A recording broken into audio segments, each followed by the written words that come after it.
If you know all this, will you take these drugs? Your sugar is up, that's called diabetes. Your cholesterol is up, because cholesterol is not a disease, but cholesterol has to go up because cholesterol is the base of all other steroids that are needed for your stress. So all these are diseases. Now what do we do in reductionist science? I give you a pill, a chemical poison. I tell you what these are. Science ends in God, religion starts with God. That's all the difference. Evolution is environmental and not genetic. Let's forget the genes for a minute. Today we know with your mind you can change your genes also. You just do real meditation, you can even increase the size of the telomere at the end of the chromosome, which is a sign of your aging. When you age, the telomere becomes smaller and smaller and smaller and smaller. With meditation, it becomes bigger and bigger and bigger and bigger. And you can change. Bhushan was talking about lifestyle diseases. Lifestyle diseases are lifestyle diseases. I'll tell you what happens. We were hunter-gatherers in the forest some 10,000 years ago before we came to Pune. And what were we doing there? We had to protect ourselves from tigers and lions, snakes, all kinds of things. Nature said, let people survive there also. So nature gave us an autonomic nervous system. If I said God, all of you will be angry because you don't believe in God now. And once you go to BSc level, you forget God. But do you know what Max Planck, the greatest physicist, said about God? God said, science ends in God, religion starts with God. That's all the difference. For religion, you must start with God, otherwise people don't follow you. For science, you go on science, science, science, science, you come to quantum physics, then you say, without God, nothing happens here.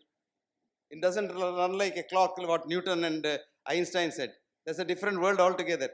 Newton's world and Einstein's world is different from the real, what is called the quantum world view. I'll come to that later. Now anyway, so what did nature do? Gave you an autonomic nervous system to protect you. So the sympathetic system and this parasympathetic system.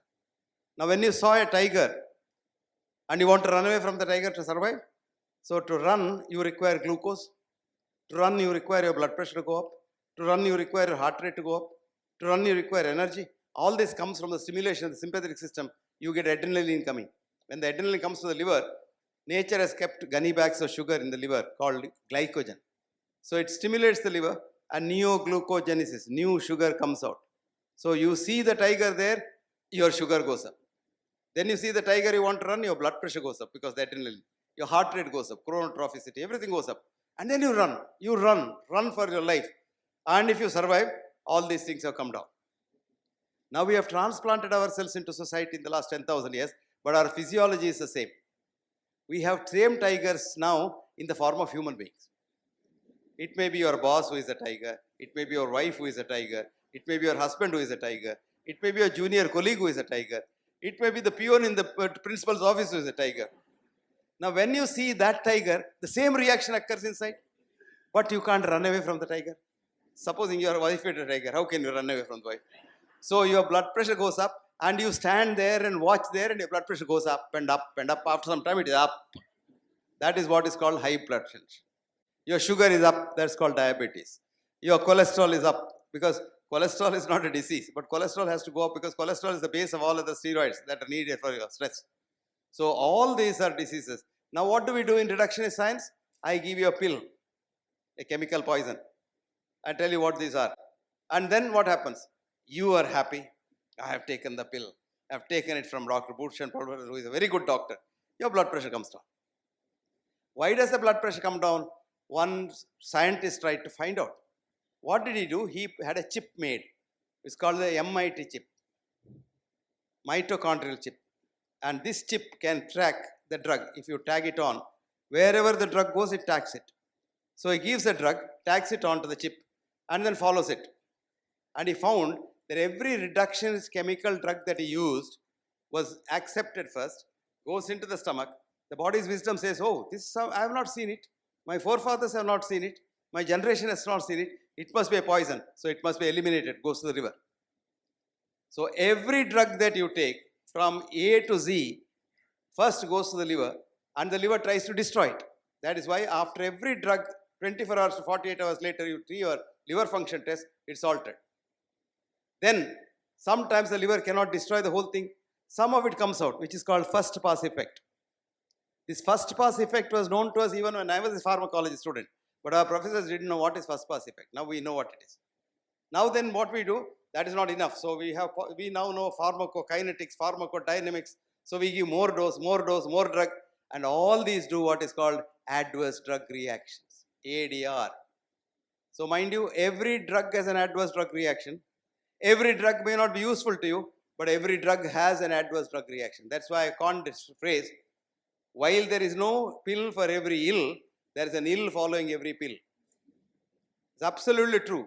It's out of experience, long experience I have said, for every pill there is an ill. So I tell doctors, tell the patient before you give a tablet, two things, A, N and T, B, ADR. N and T is number needed to treat, because all our drugs are statistically significant. Not useful for everybody that you give.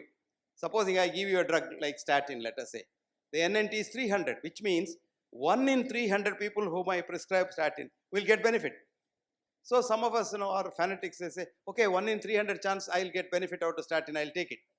Then tell him what is the ADR risk, 5%. That means 299 people who take the drug unnecessarily have 5% risk of almost dying. So now look at the whole balance. 1 patient gets benefit, 299 don't get benefit. 6 into 299 is about 18, 17 people. 17 people die. So in the balance, I have given statin to 300 Punites, and I can be very certain of benefit for 1 person. And I am absolutely certain of harm to 17 people. Nice, isn't it? Now the largest study of antihypertensive drugs in the what is called the MRC, mild to moderate hypertension study, which is published in 1985, showed NNT for antihypertensive drugs is 850. To benefit 1 patient with the fond hope of stroke or heart attack avoidance in the next 5 years, I am harming 850 people unnecessarily. And there, of course, the ADR risk is 2%, which means 8.5 into 2 is 16 people. 16 people will die in next 5 years. 1 man might be saved, What is the balance? If you know all this, will you take these drugs? Now you can study this, MIT study, mitochondrial study, write down. Mitochondria as chi, chi means energy. Mitochondria as chi, CHI. In Chinese language is energy. And the man's name is Wallace, Wallace, D.C. Wallace, Douglas C. Wallace. He is a professor of genetics in Washington University. And the article is in a journal called Genetics.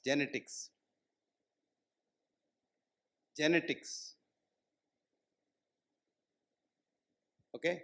Year is 2004. I'm sorry, 2008. Volume is 179. And page is 727.